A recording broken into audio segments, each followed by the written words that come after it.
Okay, so we're going to talk about the different components of the portfolio here. So this is the breadth portfolio. And the breadth is an opportunity for you to demonstrate that you understand processes, media, and techniques, and they're looking for variety. So even though they're wanting to see you experimenting with different materials, it's more important to them that you can show them that you know not just different materials, but that you're familiar with other artists' work, and some of your stuff might be derivative of that, and that you understand both color media and black and white media, and that you're also still getting your own personal voice heard through the artwork, okay? You don't want it to look like the exact same thing as somebody else in your class turns in. There aren't really many assigned projects in AP for that exact reason, because when you get your your portfolio to the College Board, all they do is whip through the stuff, like five, and if they go down the row and they've seen 7 different pieces from different portfolios that are obviously all part of the same class assignment, that's definitely considered negative. So you guys want to keep it as original and personal as possible, even while demonstrating that you have a mastery of these different techniques and processes. Okay? If you guys have questions, if I'm going too fast, or you want to wait till the end, whatever, just let me know. Just go, hey, OC, shut up. And don't get nervous about the breadth part of it too. Don't worry, we'll be there guiding and helping, and we'll have certain ideas for you guys to dive into. Okay, so we'll be there every step. Some of these examples, all of the examples that you guys are going to see are work that former OEHS students have done. Some of them are actually complete portfolios of students who are here to talk to you. So if you have questions about even their work, if that could help you, they'll be happy to answer, won't you guys? Oh, yeah. So you have to ask yourself, have I taken risks when I evaluate my work? Could I put a check next to each of the principles of effective design? You don't have to know all of them, but you should be able to identify what you're using. Have I used the right materials in the right way? Is the finished work of high quality and well constructed? What makes this unlike anything someone else has already done? That's the big thing. All right, so this is a portfolio of Carlos Delgado, who graduated last year. And these are some pieces from his breadth portfolio. He was obviously doing a 3D portfolio. This is Ryan Robots, who's right here. This is his breadth. So you can see that there are a good mixture of color and black and white images. There's a good mixture of different techniques being used, and you can tell that it's all from the same artist and who that artist is for the most part. All right, so concentration. Now, the concentration is, as far as the College Board is concerned, more important. I have seen students put all of their energy into their concentration and really kind of mail it in with their breadth and still get a 5 on their portfolio.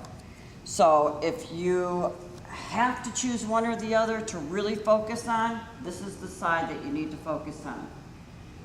It should show an unmistakable connection and effective integration between pieces. That means that they're all connected. So you're going to take a single idea and you're going to illustrate it through all of the different works of art that you're going to produce. And you really need to know in advance how it's going to go. So when you're choosing your concentration, when you're settling on an idea this summer, you need to sit and think, can I make a list of 12 different ways that I can illustrate that idea and come up with compositions for those 12 things? If you can, that's a valid concentration idea, and it should be something that you think strongly about. We have some who are overly ambitious and came up with several concentration ideas, and they're all good. So it seems to me that this is your chance to really get your own story out through your art. And it's one of the few classes in the building that you're gonna be able to do something like this, because it's so personal. Just to piggyback on that a little bit, artists, we're visual, very visual. We tell visual stories. We're not writers that can sit there and write every little word, if, and, what, and but. We have to put all of those details in our visuals. So you guys get this opportunity to have this concentration and tell your own story. So, and think about it, if you're an artist and you were going to have your own gallery show, if you just had a bunch of random different breath pieces, you know, people might come in there as a regular viewer and just be like, oh, wow, this is so random. Is this the same artist? Okay, so think of it as you're an artist, your own gallery show. If you had a concentration, you told a story through your different pieces and people can come through and actually see that show. I mean, anytime you go to the Art Institute, you know, they even separate different pieces by, you know, timelines, and whenever they have a special show, they do it by what is that, basically that story or that concentration. So that's what you guys have to come up with. So this is almost kind of like a mini version, okay, for high school students, but it is something that you guys get that opportunity to do. So it's, take this as an opportunity to really come up with something great and go with it. All right, and you have to really be specific with the idea too. It can't be vague, and that's absolutely like hard and fast the way it has to go. If you say, well, I just want to do people's expressions, that's my concentration. Well, that's not personal at all, right? You need to somehow make it about you. So you can do really anything. You really can do anything, but you have to make it personal. Otherwise, really, you're not going to have your heart in it to the same extent. You won't have the desire to come up with 12 ideas for it. And if you're having a hard time coming up with 12 ideas that are meaningful, then it's not a good idea. But you guys know, you have my phone number in the packet. So if you're struggling with whether the idea that you're coming up with is fully developed, or it could go, could use a little fine tuning or whatever, you're welcome to call that number and talk to me about it, okay? All right. So this is Ryan Robot's concentration. You could see he used the same materials to produce all of the work, and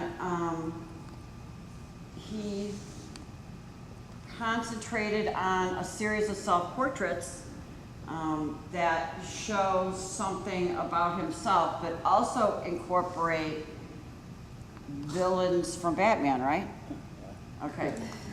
So, I mean, it's actually pretty clever, though, because it did give him a pretty big pool of ideas to source.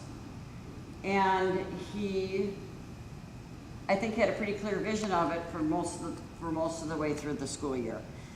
You do not have to use all the same material, though. It does help sometimes unify the concentration, but it's not required. You can do some black and white, you can do some color, you can do some watercolor, some pastel, some colored pencil. It does not have to be all the same. And that goes for the 2D people too. It doesn't all have to be done as a digital drawing, or it doesn't all have to be done as a photograph, or it doesn't all have to be done as, it's another 2D process. Even like by hand. It can be done using all of those different techniques, either combined or separately. This is David Ochoa's concentration. Actually, the one on the bottom left is not part of that. But he did a series of women as they've been depicted throughout history. Those are all oil paintings.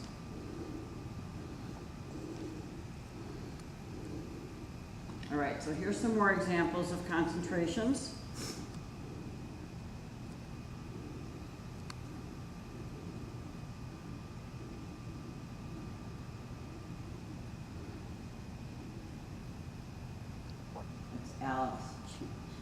case you guys couldn't tell. Yeah.